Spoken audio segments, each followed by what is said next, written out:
Eu agradeço muito o pastor Rony que me convidou, não foi nem a pastora Fabiana, foi uma honra que ele me chamasse para isso, uma bênção mesmo. E muitos assuntos, né? Na hora que ele falou, já veio um assunto para mim, depois aí no outro dia eu já estava com outro tema, aí eu fechei, falei, é esse. E tinha a ver com esse tema central, que é a justiça de Deus, certo? Mas a justiça de Deus vai ser uma parte do ensino, não vai ser todo ele, né? Ele é um fundamento, porque justiça e juízo são a base do trono de Deus. A base do trono é o quê? O fundamento que sustenta, o alicerce. E misericórdia e verdade vão diante do seu rosto. Eu estou já tentando as coisas aqui. E cumprindo o propósito. Personalidades restauradas. Uma coisa conectada com a outra. Por quê? A maioria aqui, pelos estudos que tem aprendido aí com o Ministério Tropa e com os pastores e os outros professores, já sabem que para saber qual é o seu propósito, a gente não precisa ficar parado, esperando saber o que vamos fazer, quem nós somos, qual o propósito que Deus tem para mim, vários questionamentos, né? Qual é o propósito? Para que eu vim ao mundo?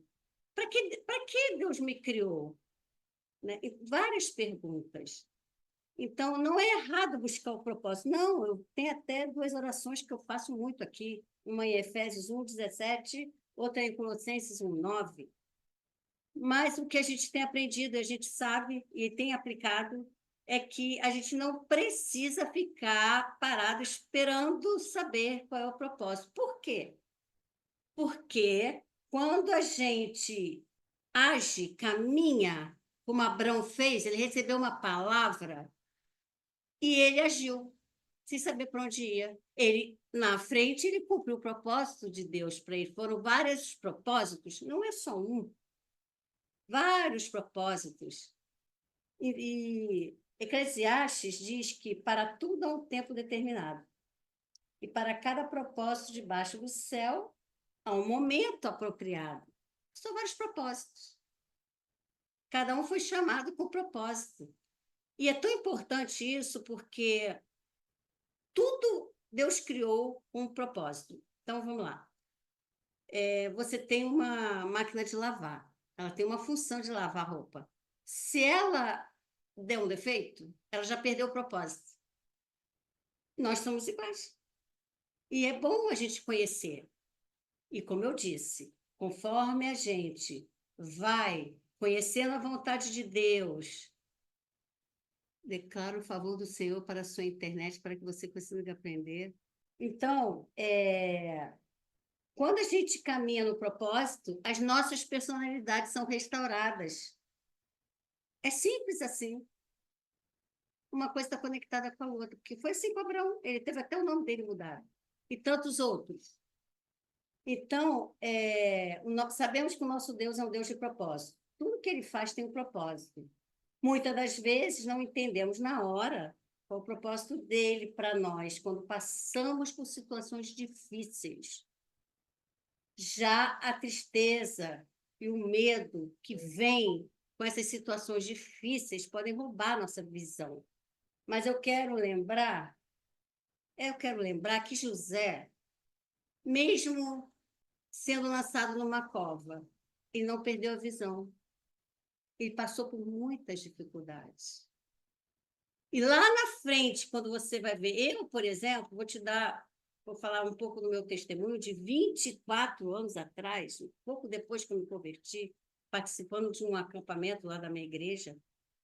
E eu já com meus 40 anos, né, de idade, que eu me converti, quase 40, e eu vendo aqueles jovens cheios da unção, não é? Eu fiquei questionando.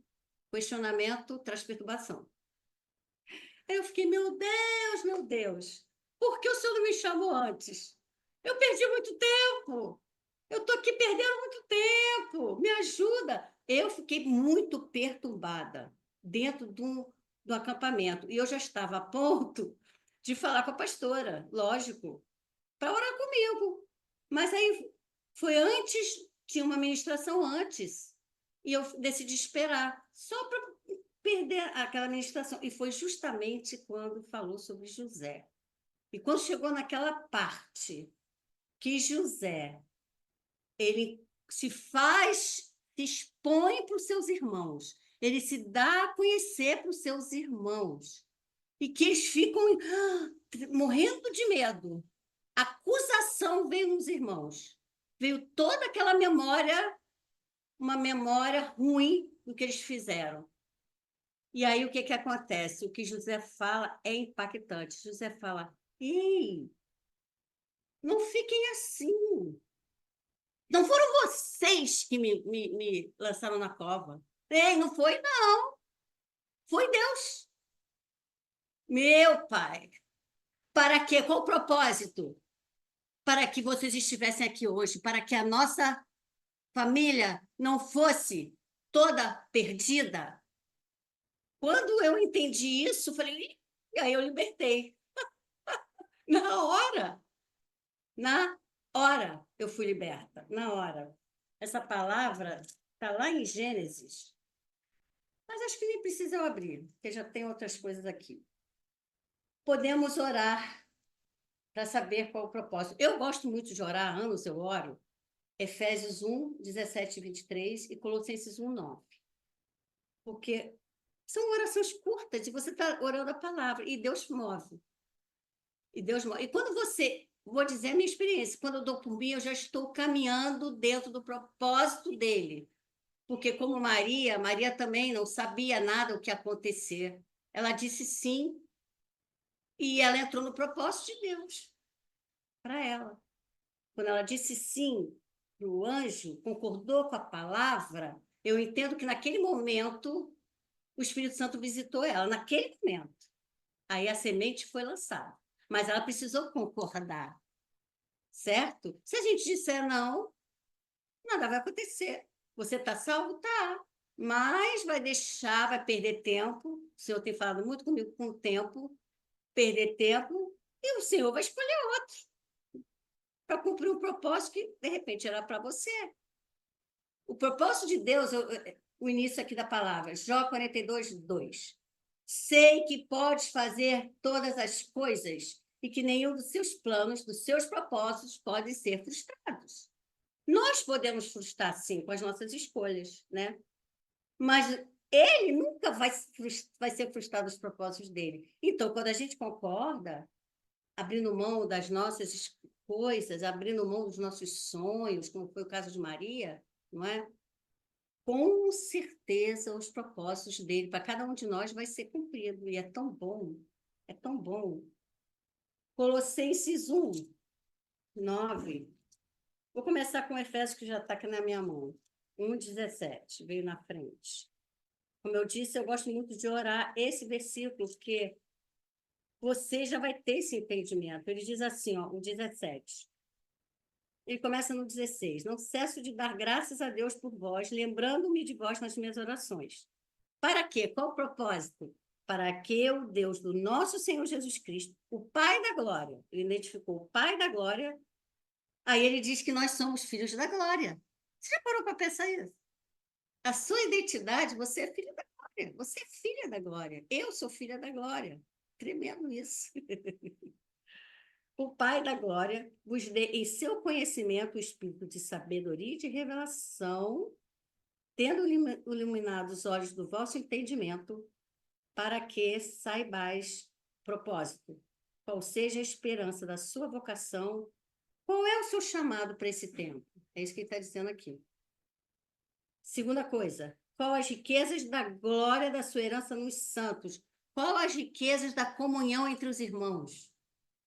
E a terceira coisa, qual a sobreexcelente grandeza do seu poder sobre nós, os que cremos, segundo a operação da força do seu poder, que ele manifestou em Cristo, ressuscitando-o dos mortos e pondo-o à direita dos céus. Esse poder é o Espírito Santo, que foi quem ressuscitou Yeshua, né?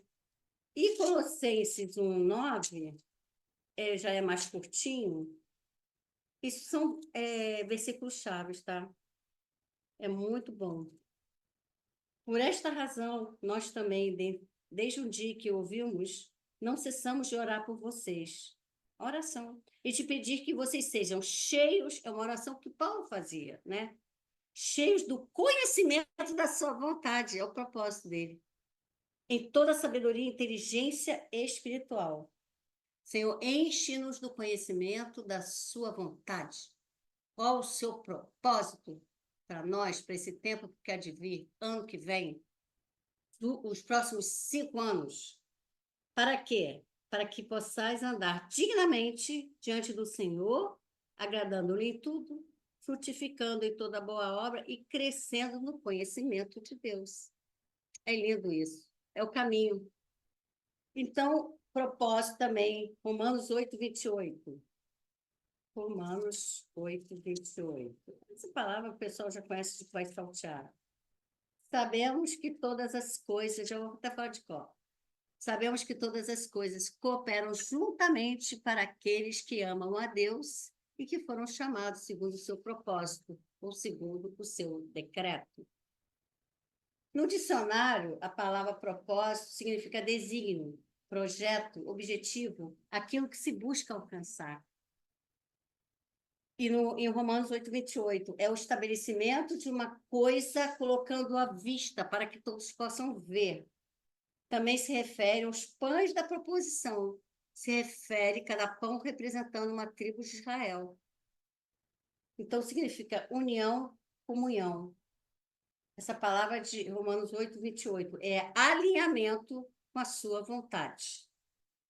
Aqui em Eclesiastes 3:1, como eu disse, para tudo há um tempo determinado e para cada propósito debaixo do céu há um momento apropriado. Essa palavra propósito vem shepes, que significa deleite, prazer, satisfação. É deleitar-se, agradar-se, ser suave. Salmo 37:4. Deleita-te no Senhor, agrada-te dele. E ele nos alinha à vontade dele. Ele satisfará os desejos do seu coração. Nosso coração é alinhado com a vontade dele. Deus criou o homem para ter comunhão com ele e também para nos relacionarmos com os outros, trabalhar e dominar a terra. No entanto, a queda do homem no pecado quebrou a nossa comunhão com Deus. E para que fosse restaurado esse relacionamento, Deus enviou seu filho, gerado não de forma natural, mas de forma sobrenatural, com o propósito de que ele fosse o salvador da humanidade. O propósito de Deus para nossas vidas só pode ser descoberto por meio de um relacionamento profundo com ele. Deus, como arquiteto, já tem todo o propósito na sua mente, desde antes da fundação do mundo. Tudo pronto. Gideão, mesmo sendo fraco, oprimido, e não vendo saída numa época de guerra, de tudo que eles plantavam era saqueado pelos filisteus, mas Deus o viu como um valente libertador de uma nação inteira. Davi, como eu amo Davi, Davi, ele, ó, ele, ele foi chamado, Jesus era chamado filho de Davi. Gente, isso é a coisa mais linda. E ele teve suas machucaduras curadas, sua personalidade restaurada, porque ele foi um menino rejeitado pelo pai, pelos irmãos, mandado lá ficar tomando conta de umas ovelhas, se era pouca, não sei, porque o outro irmão quis minimizar ele, falou, mas poucas ovelhas aí que você fica largando lá. E ali ele teve quando ele obedeceu o pai para cuidar das ovelhas, enquanto os irmãos eram treinados para a guerra, separados, ele teve intimidade com Deus, conheceu Deus como pastor dele, escreveu o Salmo 23. Jesus se revelou como o pastor das ovelhas e já estava apontando para Yeshua, coisa mais linda. E ele teve as suas machucaduras curadas ali. Tanto é porque ele obedeceu o pai dele terreno. Quando ele conhecia a sua identidade como aliançado, como circuncidado. Ele sabia isso, tanto é que quando ele foi ali na guerra, ele não sabia que havia 40 dias e 40 noites que Golias vinha com aquela voz de intimidação, todo um exército, toda uma nação paralisada, por causa de uma voz de intimidação. Ele não sabia, mas ele obedeceu o pai, ele foi levar pão e queijo para os irmãos e para os líderes ali, os comandantes. Ele obedeceu. Quando chegou lá, viu aquilo, ele falou: eita, como assim? Esse povo não conhece que é filho de Deus, que é circuncidado. Ninguém conhece. Saúl já estava meio que afastado mesmo, né? Não conhece. Opa, esse cara é um circunciso, ele não tem aliança com Deus. Aí ele foi lá perguntar, você vê que as machucadoras dele já estão curadas. Ele conhecia o senhor dele, o pastor, como pai também. Embora ele não tivesse um pai terreno, ele conheceu a paternidade de Deus, Deus como pai. A orfandade é que traz machucaduras, mantém as machucaduras. Quando nós temos uma experiência, uma revelação de Deus como pai celestial, que recebe o amor de Deus, né? Ali tem que buscar isso, irmãos. Quem ainda não teve essa experiência, que é só a nível mental, fala de pai, tudo bem, sabe que é pai, mas não teve essa experiência de ser amado por Deus como filho mesmo, aí vai ter cura. Por quê? Ele foi lá e perguntou sobre aquilo, e aí o que, que o irmão dele que estava perto falou? Falou, deu logo fora nele. O que, que você veio fazer aqui, ó? Largou aquelas poucas ovelhas lá. Quer dizer, nem conhecia o irmão, né? Davi fez o quê? Respondeu alguma coisa? Não. Ele estava curado. E quando você vai guerrear, você não pode ter a alma ferida. Tem que guerrear com o espírito. A alma, mesmo ferida, fica para lá. Aprende a colocar a alma no lado, porque senão vai conseguir. Vai ter retaliação, vai ter problema. E ali, ele diz assim, eu não te fiz nada, ele saiu de pé. Simples assim, gente. Aí foi perguntar para o outro, e aí respondeu. E aí foi quando ele pegou com uma pedra e uma funda, o instrumento que ele tinha à mão. Ele ganhou ali. Tremendo isso. Então, personalidade, definição, ela é ligada ao nosso eu, também ao nosso caráter. É uma qualidade ou condição de ser uma pessoa. É o conjunto de qualidades que define a individualidade de uma pessoa moral. É a imagem que a gente passa, né? É o aspecto visível que compõe um caráter individual e moral de uma pessoa, segundo a percepção do outro. Mas eu não vou entrar mais nisso aqui da personalidade, não, tá? Tem temperamento, a gente pode falar dos 4 temperamentos, mas o tempo não é muito grande. Eu sei que eu vou conseguir falar só de uma parte, vou deixar. Então, a gente vai começar a falar um pouco sobre a base. Salmo 89, 14 fala que justiça e juízo são a base do teu trono. Misericórdia e verdade vão adiante do teu rosto. Salmo 97, 2. Nuvens e obscuridade estão ao redor dele. Justiça e juízo são a base do seu trono. Ele repete. E justiça de Deus, eu custei achar uma imagem que me trouxesse sobre justiça de Deus, sabe? Então, eu entendi, isso estou falando de imagens proféticas dentro da igreja, ali no Google, que parecia um martelo ali, parecia um tribunal. E a justiça de Deus não tem nada a ver com isso. O tribunal é juízo. O juízo é o tribunal, é um lugar de julgamento.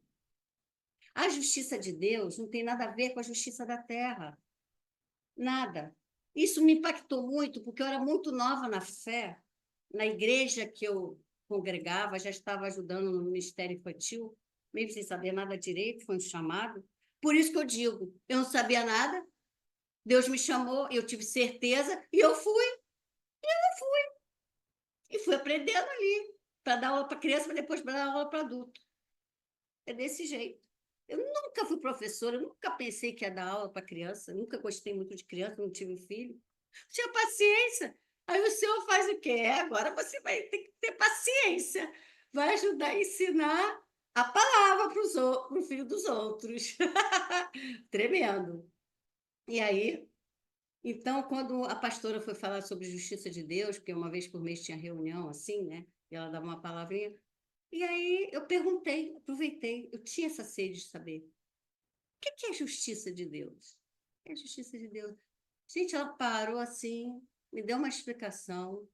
Dentro de mim eu sabia que não era aquilo. Não me convenceu. Nada, não tinha que falar nada. Mas ali eu fiquei com aquilo na cabeça. Mais tarde, anos mais tarde, tá? Não foi assim, não. Que eu vim aprender o que que era. Então, segundo a justiça terrena, a pessoa é justificada pelos seus méritos, pelos seus feitos, pela sua justiça própria. Mas a justiça de Deus é a justiça do reino. Outra cultura, totalmente diferente, pois é a cultura do céu. A justiça de Deus, ela é realizada segundo a fé do que Deus fez por nós através do seu filho Jesus, e não naquilo que fazemos, pois a justiça de Deus não se compra, não tem preço. Aleluia. Então, o que é justiça de Deus? Gente, eu listei 8 coisas. Pensava que era só 3, daqui a pouco foi vindo, foi vindo. Eu falei, meu Deus, não acaba nunca. Tive que fazer um monte de emendo aqui. Tão lindo isso. Como eu já falei, primeiro é o fundamento, é o que sustenta o trono de Deus, é o que sustenta, tá? Mas também é uma posição. A justiça de Deus é uma posição. É você estar correto diante de Deus. Não por causa do que eu fiz ou você, é por causa do sangue de Jesus que está sobre você. Ele te faz limpo, ele te faz, te conecta com Deus, te faz apto para entrar ali no Santo dos Santos, te torna uma nova criatura. É você estar de pé diante de Deus sem culpa, sem vergonha, sem complexo de inferioridade e sem condenação. A gente vê em várias passagens, né? Até com Jó, Deus falou para ele: Ei, levanta aí que eu vou falar contigo. Jeremias, tantos outros. Põe-te de pé, tantos outros. Então, é você estar diante de Deus, chamando Deus de Pai, como se você nunca tivesse pecado. Porque o sangue de Jesus nos torna alvos como a neve. 3. Então, ele é um fundamento, é uma posição. É um presente, é um dom. Você não precisa fazer nada para ser justiça de Deus. É um presente dado por Deus. Você precisa receber pela fé esse dom. Romanos 5,17 é que vai nos dizer isso. Porque se pela ofensa de um só, Adão, a morte reinou por esse, muito mais os que recebem a abundância da graça e o dom da justiça reinarão em vida por Jesus Cristo. Que lindo isso, né? 4. É um atributo. Significa que Deus é perfeitamente justo, que não há qualquer injustiça nele e em seus feitos, pois Deus é plenamente correto. É íntegro. O próprio Deus é o padrão final do que é justo e certo e correto. E ele sempre age de acordo com esse padrão. E também é uma herança. É lindo, é muita coisa. 5. Tiago. Tiago 3, versículo 3 ao 7. Não é isso, não. Eu peguei errado aqui. Anotei errado, vou ficar devendo. Que agora não vai dar para eu ver. Eu prometo que eu vou botar lá, na próxima aula. Está anotado. 6 é uma identidade. Versículos. Então, no primeiro, ele é um fundamento, a justiça de Deus. Segundo, é uma posição. Terceiro, é um presente, é um dom. Quarto, é um atributo. 5, é uma herança. 6, é uma identidade. Como assim? Eu amo esse versículo, é um dos que eu mais gosto. 2 Coríntios 5, versículo 21. Pai, eu oro para que o Espírito Santo venha trazer essa imagem na mente de cada um, meu Deus. Essa imagem na mente de cada um. Usa a nossa imaginação na palavra para a gente ver esse versículo. A palavra traz uma imagem. Aquele, Yeshua, que não conheceu o pecado, Deus o fez pecado. Deus, o Pai, o fez pecado por nós.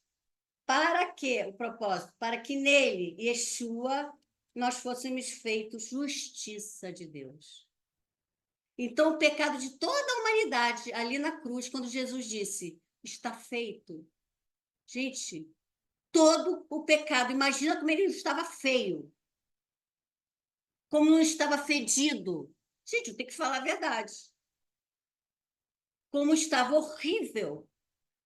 Porque o pecado é muito feio. Eu nem sei como é que é direito, a gente nunca nem vai saber. Acho que na glória não vai ter pecado, a gente não vai saber lá. Ainda bem. Então, aquele Yeshua que não conheceu o pecado, Deus, o Pai, Pater, o fez pecado por nós, para que nele, Yeshua, nós fôssemos feitos justiça de Deus. Então, é pelo sangue. Aqui aponta para justificação. Sermos justos. Aqui aponta para o sangue, pacto.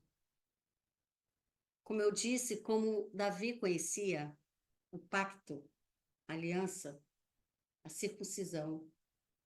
Então, você é justiça de Deus. Você deve declarar isso anos e anos. Isso mudou, transformou a minha personalidade. Anos e anos e anos, eu já tinha na minha geladeira, eu declarava esse versículo, mas não é só declarar, porque eu acho que isso não resolve. É mastigar, é ficar ali com ele até fazer parte, carne na minha carne, a minha carne fazer parte dele. E nunca mais sair de mim. Porque quando isso acontece, nunca mais sai de mim. Então, olha só. E é tão lindo isso que em João 10, 17 e 18, você vai ver que a autoridade de Jesus, ele diz lá, olha, tão lindo isso aqui, meu Deus. João 10, 17 e 18. Por isso o Pai me ama, porque eu dou a minha vida para tornar a amá-la. É o amor. Ninguém me tira de mim, mas eu de mim mesma dou. Eu tenho poder, eu tenho autoridade para dar e autoridade para tornar a tomá-la. Ele está falando da ressurreição. Este mandamento eu recebi do meu Pai. Foi uma ordem do Pai Celestial, um decreto. E ele cumpriu, lógico, Jesus cumpriu tudo. Olha que coisa mais linda, gente. A autoridade de Jesus para entregar a sua vida e tornar a tomá-la com o propósito de que fôssemos justificados e feitos filhos de Deus, feitos justiça de Deus. Eu sou justiça de Deus, não por meu mérito, não pelo que eu faça, não pela minha justiça própria. Eu sou justiça de Deus pelo sangue de Jesus derramado lá na cruz. Mais 7. Irmão, juízo, eu vou falar então na próxima aula, que realmente não vai dar tempo. Aí na próxima aula a gente dá um resumo sobre justiça, faz a diferença entre justiça e juízo, e é bem bacana também, tá? Porque nós estamos no sétimo significado.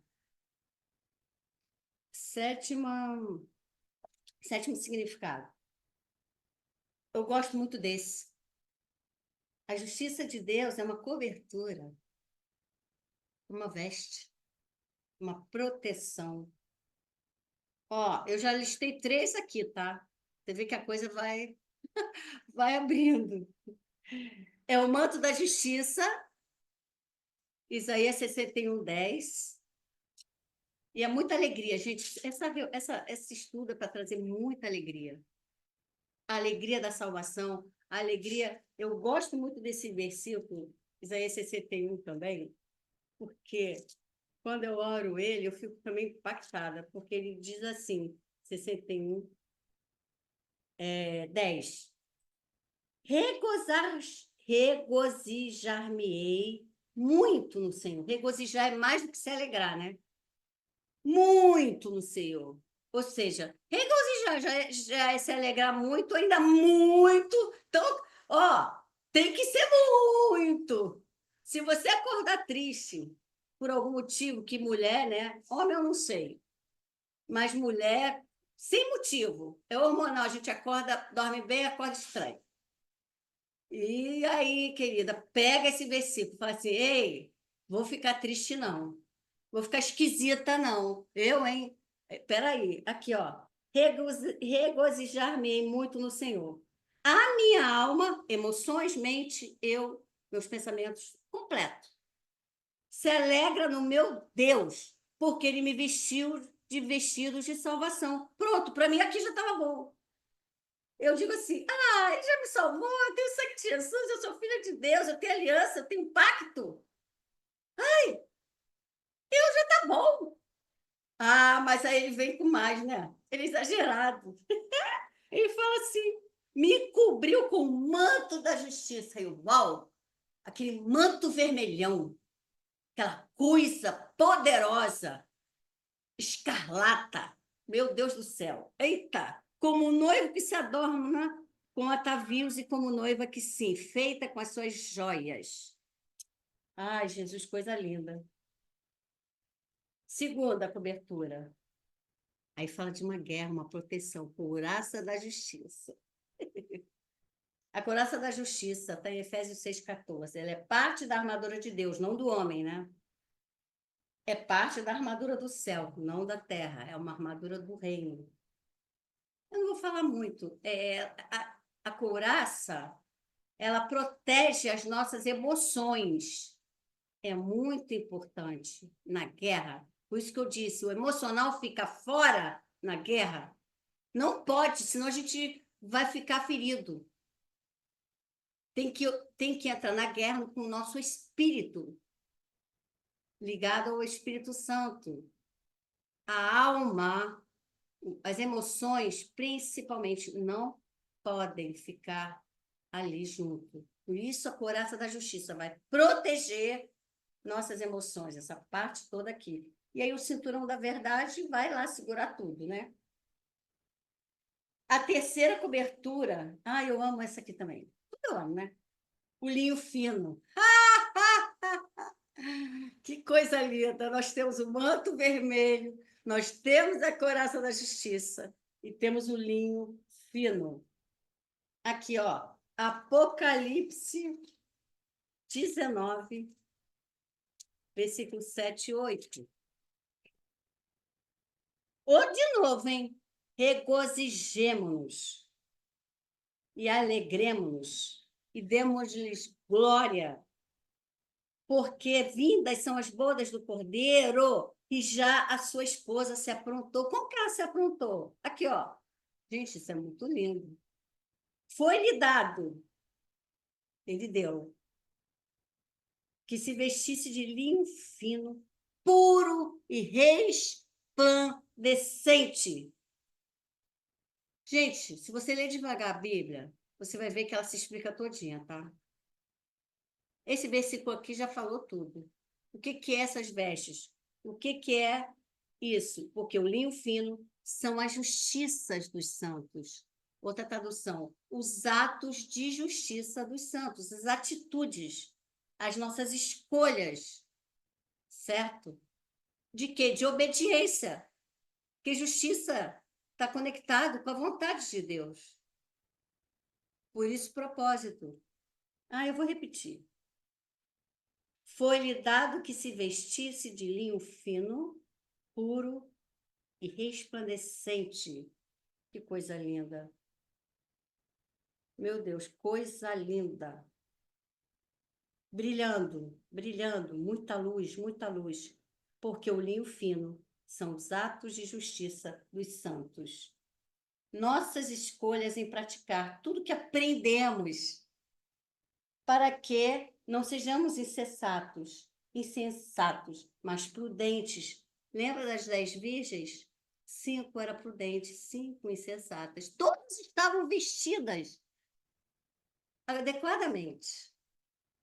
Só que 5 eram tolas e elas não tinham óleo, azeite extra, não se prepararam porque o noivo demorou a chegar e era meia-noite.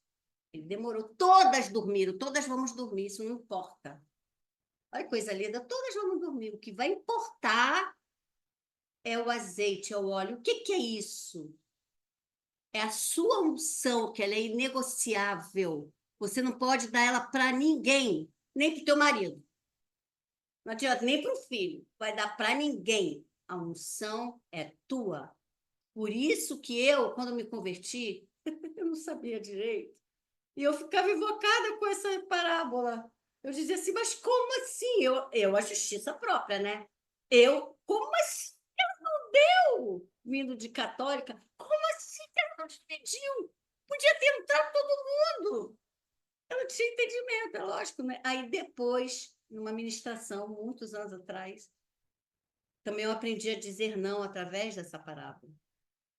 Ela me deu o fundamento, sabia? Que dizer não também não é fácil. Para qualquer um. Mesmo se falando com jeitinho, tem que orar, porque a pessoa não quer ouvir um não. Todas as áreas, principalmente relacionada a dinheiro. Quando você diz que não pode, você pode. É difícil, tá? Mas você diz não, porque eu, por dizer sim, já tive muitas perdas dentro da família. Meli sabe, pastora Meli, minha cunhada, e dentro da igreja. Muitas perdas. Eu, dentro de mim, sabia que era para dizer não. Então, sabe, aqui elas disseram não, porque a unção é inegociável. E você tem respaldo para dizer não quando tem que dizer não. Pronto, simples assim. Agora tem que ter alma para suportar o processo. Com o tempo, aí você se acostuma a dizer não e as pessoas entendem que você vai dizer não. Elas vão esperar isso, sabe? Tudo é o começo, né? Então, oito e última coisa, né? Que é justiça de Deus é armas da justiça. 2 Coríntios 6, 7, 14. Não, 2 Coríntios 6 de 7 a 10. Mas eu vou no 7. Na palavra da verdade, no poder de Deus, pelas armas da justiça, retidão, tanto ofensivas quanto defensivas. Eu fiquei pensando o que que era essas armas da justiça. Pode ser muita coisa, tá? A espada do Espírito, que é a oração e súplica na palavra, o escudo da fé, que é defensivo, que apaga os dados inflamados do maligno, o louvor de guerra, as armas da luz, a palavra de Deus. Mas o que me chamou mais atenção, que o Senhor ministrou em mim hoje, foi hoje que ele me deu, está fresquinho. As armas da justiça é o que você tem à sua mão na hora. Olha aí. Sabe por quê? Aqui, ó, Davi. Tem um monte de fundamento aqui, exemplo. Davi derrubou o gigante com uma funda e uma pedra. O rei lá queria botar nele uma armadura lá, ainda bem que ele rejeitou, porque ele não sabia andar com aquilo. Se fosse eu, nem sei se eu rejeitava, gente. O cara era rei. Podia ser que eu dava com os burros na água. Eu espero que não. Mas ele derrubou o gigante com uma funda e uma pedra. Depois ele usou a espada do inimigo para cortar a cabeça dele. Eu não sei nem como Davi, daquele da maninho, a força do Espírito Santo para segurar aquela espada pesadona. Força do Espírito Santo. E outra coisa, a pedra atingiu a testa dele, e ao invés de ele cair para trás, lógico, natural, ele caiu para frente. Porque Se ele ficasse, já pensou, Deus evitou que o Golias ficasse com aquele olhão de capeta do diabo, olhando para ele enquanto ele pegava a espada e matava nele, né? Porque subiu em cima do peito dele, foi muito rápido, ligeiro. Por isso que ele era pequenininho, ligeiro. Sabia fugir do leão do urso. Jael. Jael usou um martelo e uma estaca, seus instrumentos de trabalho. Esther ofereceu 2 banquetes para o rei e para o inimigo, com propósito, qual o propósito? De que fosse exposto o plano que o inimigo tinha para acabar com o seu povo. Tá bom, ela usou uma outra arma, jejuar, né? Orar, também é uma arma. Essa eu gosto muito, Raabe. Gosto muito. Raabe rejeitou sua identidade de prostituta e decidiu fazer um pacto com os espias.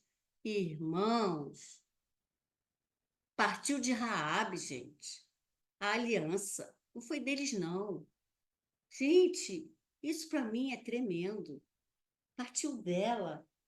Ela recebeu o cordão escarlata para colocar no mesmo lugar, na janela onde ela ajudou a descer os espias para escapar dos inimigos. Mas ela é que começou tudo. Ela escondeu eles, porque essa palavra é muito linda. Raabe entrou no propósito de Deus quando arriscou sua vida e decidiu acolher os espias. Ela entrou no propósito de Deus, tanto é que ela veio a ser tataravó de Davi, tataravó, né? Ela entrou na genealogia de Jesus, uma das pouquíssimas mulheres, Raabe, Ruth e Betseba, numa época que só homens falavam de linhagem, de semente, só. Elas tiveram seu lugar ali. Meu Deus, é muito forte. Raabe, então, justiça, tzedaká, né? Aponta para aliança, integridade, retidão. Integridade, porque não muda, não há mudança. Retidão, caminho reto. Justificação, salvação, é um atributo de Deus, é o que é correto, sem dolo, é uma posição. Eu vou ler aqui, só mais esse pedacinho aqui de Raabe, porque é tão lindo. Josué 6. Primeiro que Jericó havia uma palavra, né, profética, uma maldição, que aquele que construísse ia ser derrubado, ia ser destruída toda Jericó, e aquele, ele diz lá em Josué 7:26, maldito diante do Senhor seja o homem que se levantar e reedificar esta cidade de Jericó. Perdendo seu primogênito, afundará, e sobre o seu filho mais novo lhe porá as portas. E isso mesmo vai acontecer lá mais na frente, né? Vai acontecer. Então, está em Josué 2. Olha o que ela diz. A gente aqui encerra. Antes que eles dormissem, Josué 2:8. Antes que eles dormissem, ela subiu a eles sobre o telhado e disse aos homens: bem sei o que o Senhor vos deu esta terra. Eu tenho certeza, eu estou convicta. É a minha fé. Vocês já têm essa terra. E que o pavor de vocês caiu sobre nós todos. E que todos os moradores da terra, não só de Jericó, estão desmaiados diante de vocês. Olha o entendimento que ela teve. 6:26, obrigada.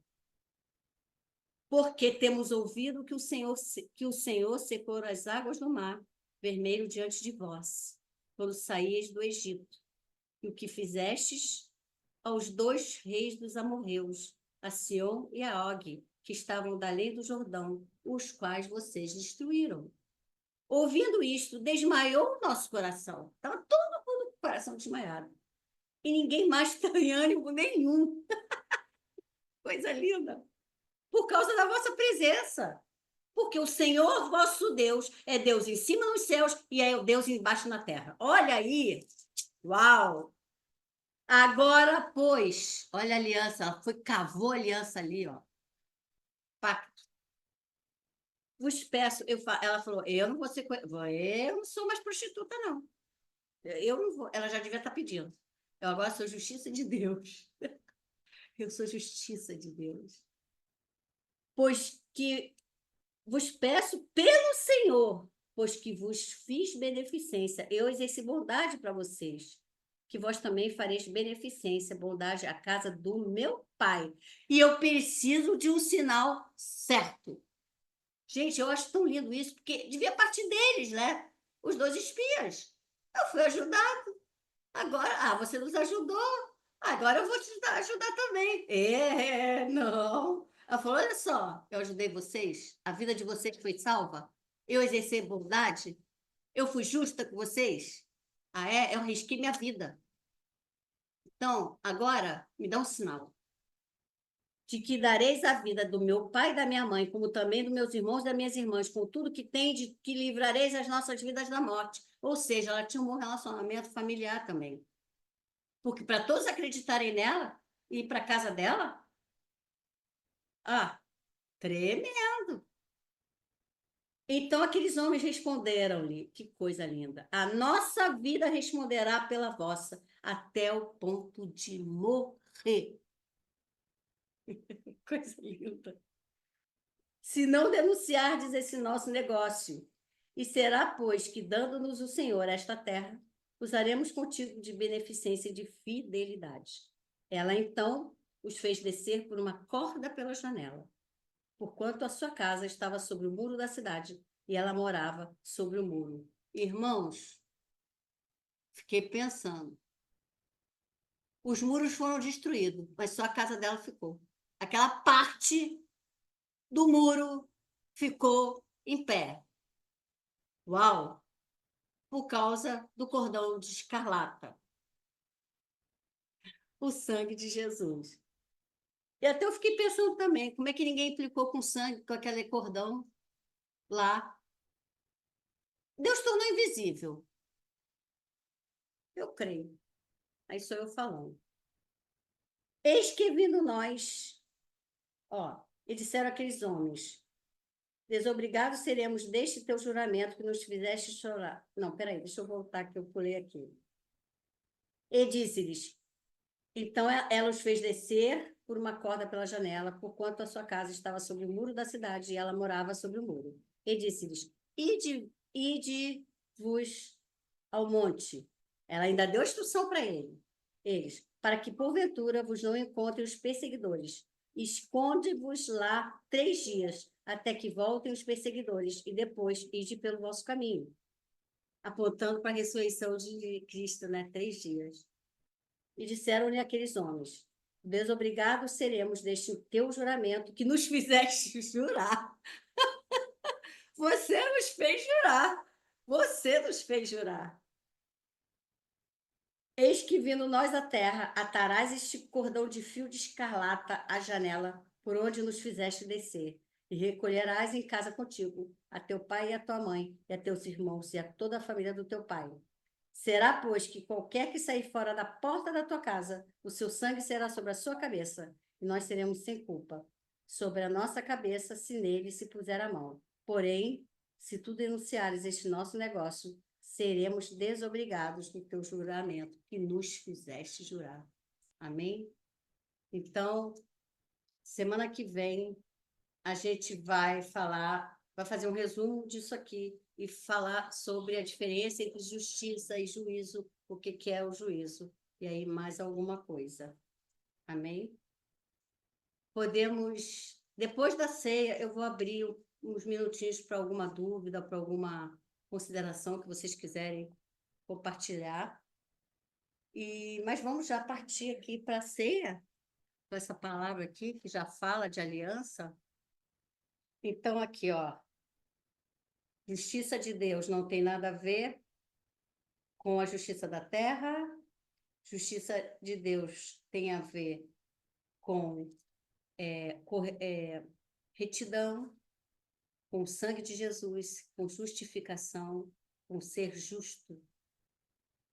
E ela é o fundamento, é uma posição, é um presente, É um atributo, é uma herança, é uma identidade, é uma cobertura, vestes, e também são armas. Olha quanta coisa maravilhosa Deus nos deu, né? Através da justiça. Tem muito mais, né? Que é tudo resumido. Então, Pai, estamos prontos?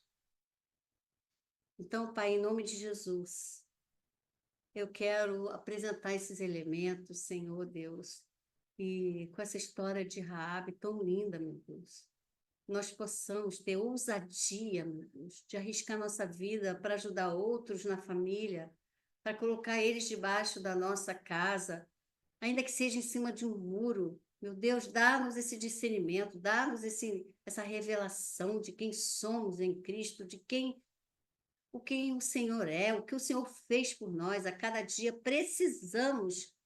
Isso é inesgotável, porque Osés disse, né? Buscai. Foi Osés, não. Ele diz que o povo perece por falta de conhecimento de Deus. Jesus também disse isso. E não conheceis o poder de Deus e as Escrituras. Por isso nós estamos aqui. Essa igreja, eu dou glória a Deus pelo Tropa, porque segue, Senhor, te conhecendo, aprendendo, como a gente aprende umas com as outras. Muitas coisas já sabemos, mas sabemos que é inesgotável. O conhecimento de Deus é inesgotável. E quem nós somos também é inesgotável. E nós queremos declarar que nós somos justiça de Deus. Queremos declarar que nós somos tudo que Deus diz que nós somos. Aleluia. Que nós somos filhos, que nós somos herdeiros, que nós somos escolhidas, que nós somos Israel, nós somos Davi, nós somos Esther, nós somos Raabe, somos Ruth. Senhor, somos profetas, somos sacerdotes, somos reis e princesas, Pai. Aleluia, somos escolhidas, somos escolhidas. Então, Pai, nos ajuda, Senhor Deus, a ter cada vez mais esse entendimento sobre o sangue, sobre o pacto, sobre a aliança, Pai. Assim como Davi teve quando entrou naquela guerra. Pai, em nome de Jesus, que a gente possa entrar, porque muitas das vezes não dá tempo nem da gente colocar nossas armaduras. E a gente entra com o que a gente tem. O Senhor está levando cada um a um nível de guerra, muitas das vezes conosco mesmo, né? Por quê? Porque a gente tem as armas que a gente tem na hora ali, o que a gente tem no dia a dia. É numa cozinha, na pia, qualquer lugar, qualquer lugar. Que o Senhor nos dê essa graça, que o Senhor derrame o seu favor em nós, Senhor, em nome de Jesus. Que a gente não venha se ofender, que a gente tenha nossas machucaduras curadas, que a gente não venha se ofender por qualquer coisinha, meu Deus. O mundo está assim. Qualquer coisinha as pessoas se ofendem, qualquer coisinha mesmo. Uma coisa impressionante, Pai. É alarmante isso. Então, nos ajuda, Senhor Deus, em nome de Jesus. Nós comemos desse pão, que é o corpo de Jesus, Senhor, que foi rasgado ali na cruz por nós. Bebemos desse suco de uva, que é o sangue de Jesus derramado lá na cruz, que é o sangue da nova e eterna aliança, um sangue de uma aliança nova. Essa aliança não é velha, essa aliança é nova, é eterna, ela não acaba nunca. Aleluia! Muito obrigada, Senhor, pelo sangue sobre nossas vidas, como começou o louvor, é o sangue que nos protege, é o sangue que nos purifica, é o sangue que nos liberta, é o sangue que nos esconde, é tudo, e nos purifica de todo pecado. Nós estamos fazendo isso em memória de Ti. Obrigado, Jesus, é com alegria que o Senhor esteja visitando, Pai, cada um com uma alegria, Senhor, uma unção de alegria, Senhor, vestes de alegria, vestes de alegria, espírito, espírito de alegria, uma coroa em vez de cinza, Senhor, em nome de Jesus, vestes de louvor, ao invés de espírito angustiado. Em nome de Jesus, em nome de Jesus. Amém e amém. Podemos tomar.